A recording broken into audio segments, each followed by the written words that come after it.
하나님이 이 모든 말씀으로 말씀하여 이르시되 나는 너를 애굽 땅 종 되었던 집에서 인도하여 낸 내 하나님 여호와니라. 너는 나 외에는 다른 신들을 내게 두지 말라. 너를 위하여 새긴 우상을 만들지 말고 또 위로 하늘에 있는 것이나 아래로 땅에 있는 것이나 땅 아래 물속에 있는 것의 어떤 형상도 만들지 말며 그것들에게 절하지 말며 그것들을 섬기지 말라. 나 내 하나님 여호와는 질투하는 하나님인즉 나를 미워하는 자의 죄를 갚되 아버지로부터 아들에게로 3, 4대까지 이르게 하거니와 나를 사랑하고 내 계명을 지키는 자에게는 1000대까지 은혜를 베푸느니라. 너는 내 하나님 여호와의 이름을 망령되게 부르지 말라. 여호와는 그의 이름을 망령되게 부르는 자를 죄 없다 하지 아니하리라. 안식일을 기억하여 거룩하게 지키라. 엿새 동안은 힘써 내 모든 일을 행할 것이나 일곱째 날은 내 하나님 여호와의 안식일인즉 너나 내 아들이나 내 딸이나 내 남종이나 내 여종이나 내 가축이나 내 문 안에 머무는 객이라도 아무 일도 하지 말라. 이는 엿새 동안에 나 여호와가 하늘과 땅과 바다와 그 가운데 모든 것을 만들고 일곱째 날에 쉬었습니다. 그러므로 나 여호와가 안식일을 복되게 하여 그날을 거룩하게 하였느니라. 내 부모를 공경하라. 그리하면 내 하나님 여호와가 내게 준 땅에서 내 생명이 길리라. 살인하지 말라. 간음하지 말라. 도둑질하지 말라. 내 이웃에 대하여 거짓 증거하지 말라. 내 이웃의 집을 탐내지 말라. 내 이웃의 아내나 그의 남종이나 그의 여종이나 그의 소나 그의 낙이나 물은 내 이웃의 소유를 탐내지 말라. 아멘. 성경의 내용을 간추리고 또 간추려서 딱 한 단어로 표현하면 사랑입니다. 성경은 사랑에 대해서 말하고 있습니다. 예수님도 말씀하셨듯이 그 사랑은 하나님을 사랑하는 것이고 이웃을 사랑하는 것입니다. 사도 요한은 누구든지 하나님을 사랑하노라 하고 그 형제를 미워하면 이는 거짓말하는 자니 보는 바 그 형제를 사랑하지 아니하는 자는 보지 못하는 바 하나님을 사랑할 수 없다라고 말합니다. 하나님 사랑과 이웃 사랑이 서로 긴밀하게 연결되어 있다라는 것입니다. 하나님을 사랑하는 데서 형제 사랑이 나오고 형제 사랑을 통해서 하나님에 대한 사랑이 나타난다는 것을 이 말씀은 우리에게 보여줍니다. 그런 면에서 십계명은 우리에게 하나님 사랑과 이웃 사랑을 어떻게 해야 하는지를 가르쳐 줍니다. 사랑하는 방법은 내 언어가 아니라 상대방의 언어를 이해하는 데서 시작됩니다.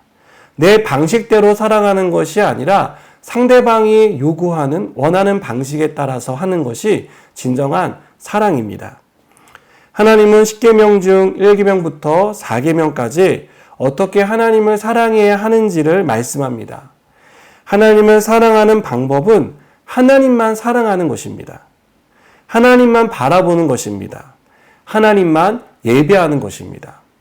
이것을 1계명부터 4계명은 우리에게 강조하고 있습니다. 여러분, 이것은 쉬우면서도 어렵습니다.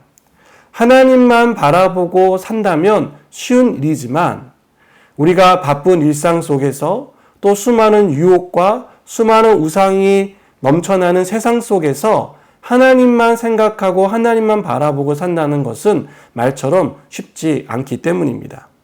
10계명 중 5계명부터 마지막 계명은 이웃을 사랑하는 법에 대해서 말씀합니다.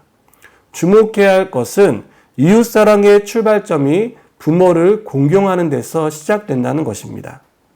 나를 낳아주고 양육하며 또 나에게 하나님을 알게 해주고 하나님을 사랑하게 해준 부모님을 공경하는 것이 이웃사랑의 시작입니다. 가까운 이웃인 부모를 공경하지 않고 다른 사람을 사랑한다는 것은 거짓말입니다. 앞서 소개해드린 사도 요한의 말을 빌리자면 이웃을 사랑한다고 하면서 부모를 미워하면 이는 거짓말하는 자가 된다라고 말할 수 있을 것입니다. 이웃을 사랑하는 것은 부모를 공경하는 마음으로 이웃을 배려하는 것입니다. 또 이웃을 존중하는 것입니다. 여러분, 우리가 하나님을 사랑하고 이웃을 사랑해야 한다는 것을 잘 압니다. 그런데 잘 안 되죠. 알면서 잘 되지 않는 부분이 바로 이 사랑하는 것에 대한 부분인 것 같습니다.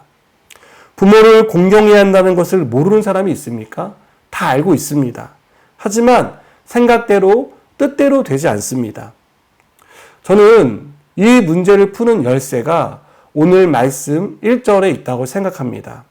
1절을 보시면 나는 너를 애굽 땅 종 되었던 집에서 인도하여 낸 내 하나님 여호와니라 라고 말씀하고 있습니다. 하나님은 하나님이 누구이신지 하나님이 어떤 일을 하셨는지를 1절에서 함축해서 말씀하고 있습니다. 너를 구원한 구원자다 라는 것입니다. 하나님께서 은혜를 베풀어 주셔서 하나님께서 사랑해 주셔서 이 이스라엘 백성들을 구해냈다는 것입니다. 그것을 알 때 하나님을 사랑할 수 있고 또한 이웃을 사랑할 수 있습니다. 하나님이 베푸신 은혜를 깨달을 때 하나님을 사랑할 수 있습니다. 하나님이 나를 위해 하신 일이 무엇인지 알게 될 때 우리는 비로소 하나님의 명령에 순종할 수 있는 것입니다. 사랑하는 여러분, 하나님이 우리에게 베풀어 주신 은혜를 생각해 보시기 바랍니다. 지금도 하나님은 계속해서 그 은혜를 우리 가운데 베풀어 주고 계십니다. 우리가 그 은혜들을 깨달을 때 하나님을 더 사랑할 수 있고 또 그 사랑으로 이웃을 사랑할 수 있습니다. 오늘도 이 은혜와 이 사랑을 깨닫고 하나님과 이웃을 더 깊이 사랑하는 저 여러분 되기를 축복합니다. 기도하시겠습니다.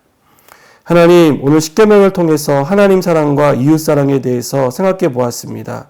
하나님이 베풀어 주신 은혜를 우리가 깊이 깨닫고 그 은혜로 인하여서 하나님을 더 사랑하고 이웃을 사랑할 수 있도록 축복해 주시옵소서. 예수님의 이름으로 기도드립니다. 아멘.